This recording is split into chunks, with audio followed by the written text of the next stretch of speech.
Thanks for staying with us. We're still having a bit of trouble for the video, so I guess we'll play it another time.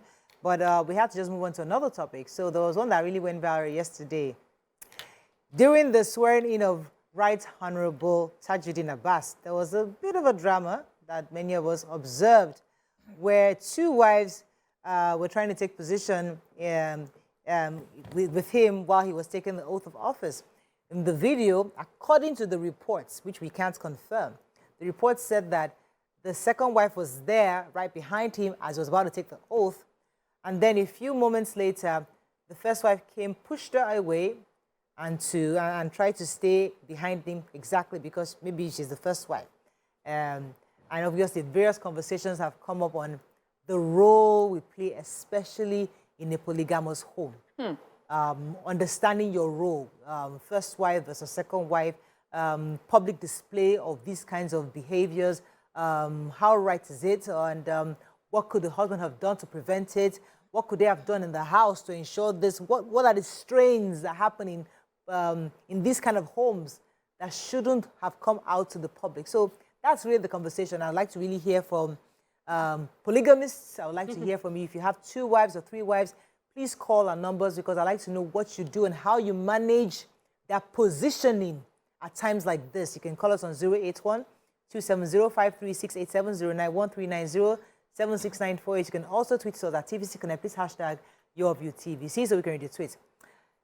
None of us are in a polygamous marriage, so it might be difficult for us to have this conversation. But it's always interesting to just know how should it be properly managed to avoid things like this. What could the man have done? What could even the women have done? So, you know, the 2 of us are the wives.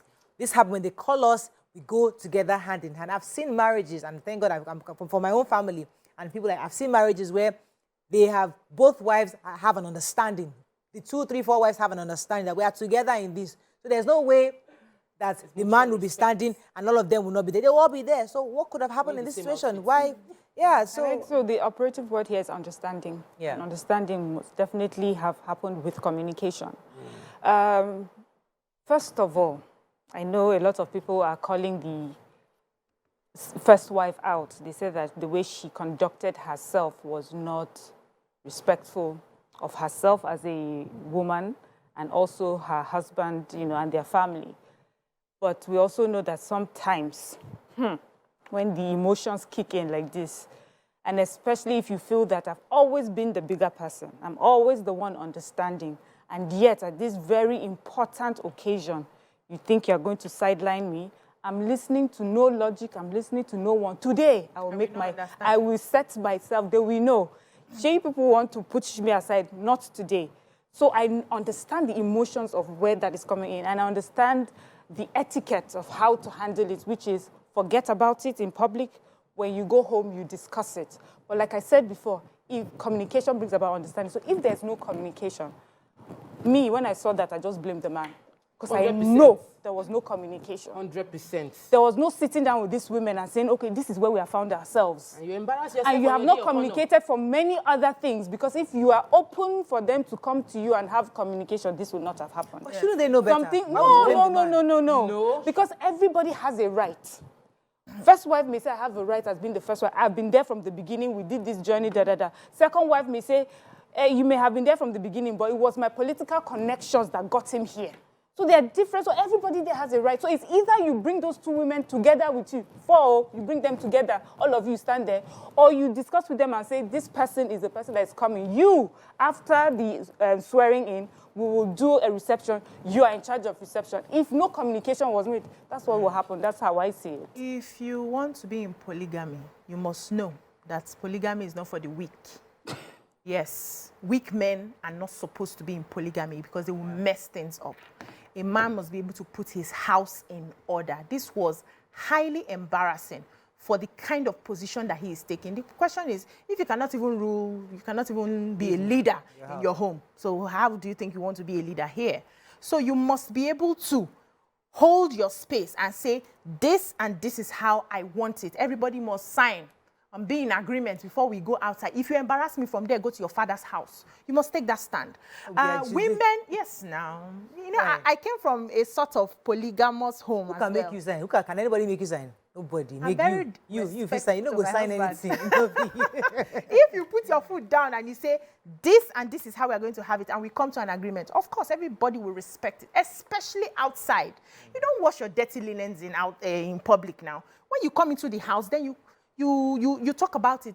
Now, I wanted to ask, who is his first, you know, when you are in polygamy and in politics, you have your handbag wife. No, the one that's a very good follows question you. because Who we will don't know determine yet. it? That's the conversation. Yeah. Many people become governors, and we're not sure who's going to be the first lady. Yeah. It happened when even Atiku, when he was running this campaign, we saw different women.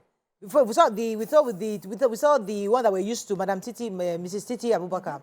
There at some point we saw another wife. We're not thinking which one of you is going to enter as first lady. So that confusion is always there when it comes to power offices like this. We are yet to have a president that is Polygamous and that has multiple wives and chose a first lady. But when Atiku, though he had multiple wives, was vice president, he chose Titi. Yes. Let's choose one. A leader must be able to choose. Be decisive. Your inability to choose is worrisome. If you know that it's very funny. There's a member of the house that came and said that they should applaud him. He's a leader because he has 20-something four wives and 20-something children. And we all laughed at it because we felt, what's there? But now we're seeing that you can have two wives and be unable to coordinate how the two wives will display themselves and they will embarrass you on your day of honor. So this, for me, is a major learning curve for all men that have that are in polygamy, because you must be able to handle your home and you will not bring the problems outside, number one. Number two is there's a precedent.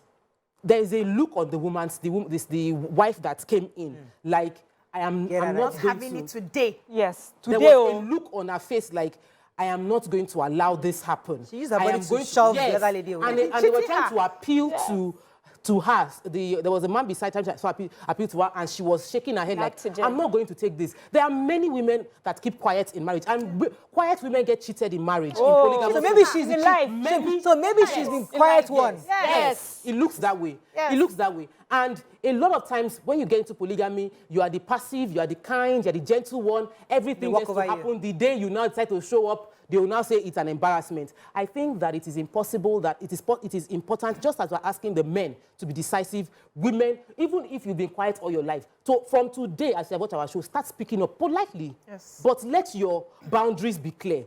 Oga, you have married me since I was 18. I have given you this number of children. I've served you, I've been kind, I've been this. This particular day you are becoming a speaker, I want to be recognized as your wife. Yes.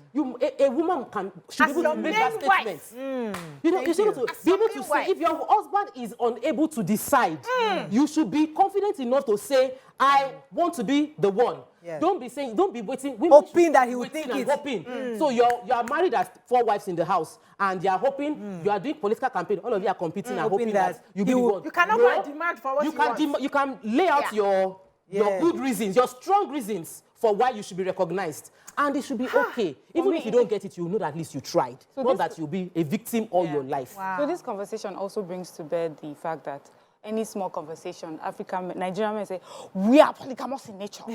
That's how we are meant to be. We have to have many wives. And then on your special day, you want to only show one. Show on now. Hey, your full chest. Show them with your full chest. Carry the same dress. And all of them. Come and show them, and show that you are polygamous in nature in everything. You too, you now want to do Western on the day of your... So it looks better one and one, Abi. It does not look better with 5 beside you. I wish he was my uncle that was becoming... He would display all of them. Everybody wears them. My uncle is proudly...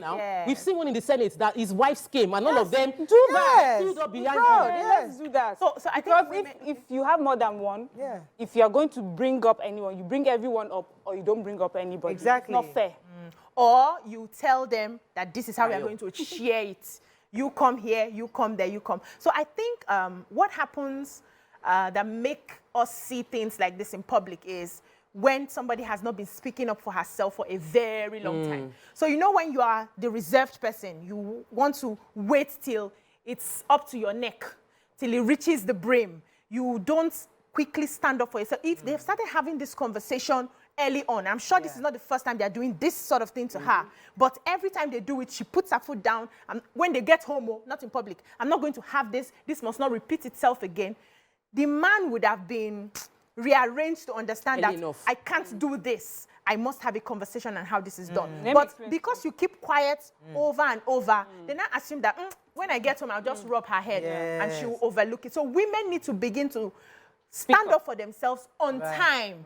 You train people how to treat you, especially your partners. You train your partners. It's quite sad that they chased the two of them. The video is there where they actually chased the maid. It was quite embarrassing. They told them. They had to move on. It's better. Embarrassing. But bad that it happened in public. But I was going to say something about people who tend to keep quiet up until it's too much. And it's because you are, most of the time, you are taught or you are raised to be, so it's not a weakness. In fact, you are told it's a strength to not let your emotions get the better of you, to allow for somebody to go ahead sometimes for the greater good, to bring about peace. But the problem is not that behavior. That behavior is not a bad behavior. It's the fact that human beings take advantage of someone, of the person who is the bigger person. You always take advantage of the person who would rather take the higher road because the person is looking at the bigger picture. If she had sat down and looked at the bigger picture, it would have, and done it for the bigger picture, you know, they would have gone ahead, sworn him in, and everybody would go home. But neither of them would remember what she's done for them. Neither of them would have gone back to her to say, thank you for making it possible.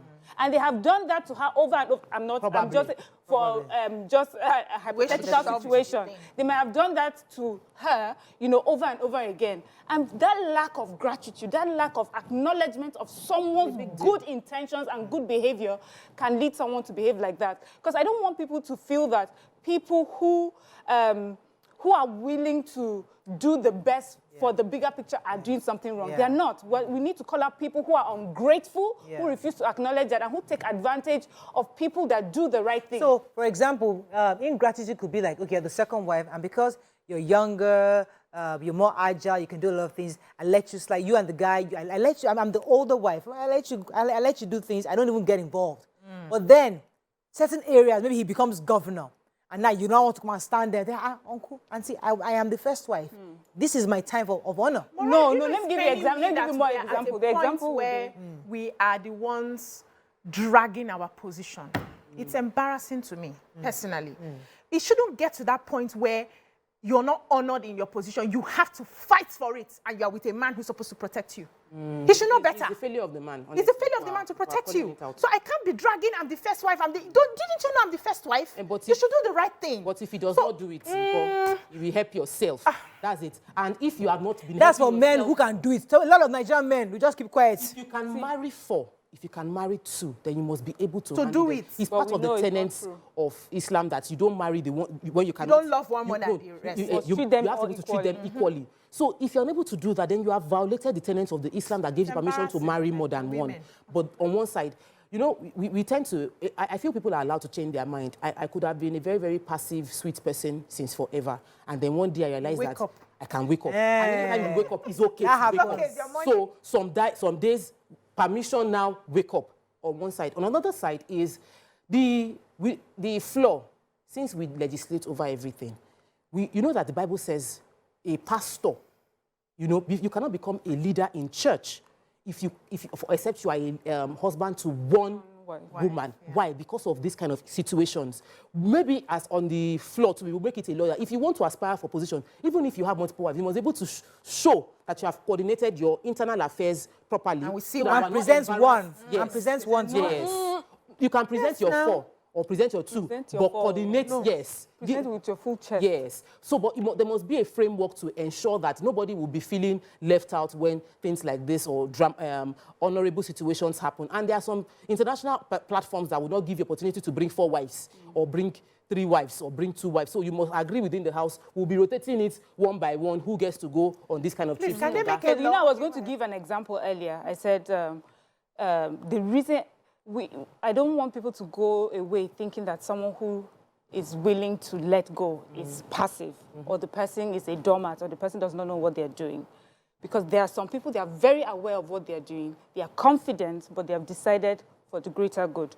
let's say a wife will say, okay, oh, you're the second wife, you just come into our family and we have this event. I've been to this event many times. You go ahead of me. She lets you the second time. The first time. The second time you come like, oh, this particular thing Alhaji is doing, I would like to go with him. Is it okay? First wife wanted to go, but because you asked, you can go. And then another situation comes up. Then you want to show. Then instead when you reciprocate the gesture and say, you know what, you have been so kind to me. You have allowed me. I think it's your turn. Then you now come and stand and show shoulder. Yeah. That person was not passive. That person was just respectful of this relationship, understanding, building relationship. Right. But the other one was not showing that relationship or willing to build a relationship. And that's why she got that behavior. Okay, we have to wrap up. But as I said, I think we've all agreed that the man in this situation should actually put his house in order. You can't lead an assembly when you can't even lead your home. So you need to go back home and ensure that your house is in order. But we can trust that indeed you can this new role that you've been taking, that you've been given, you're going to lead properly in it.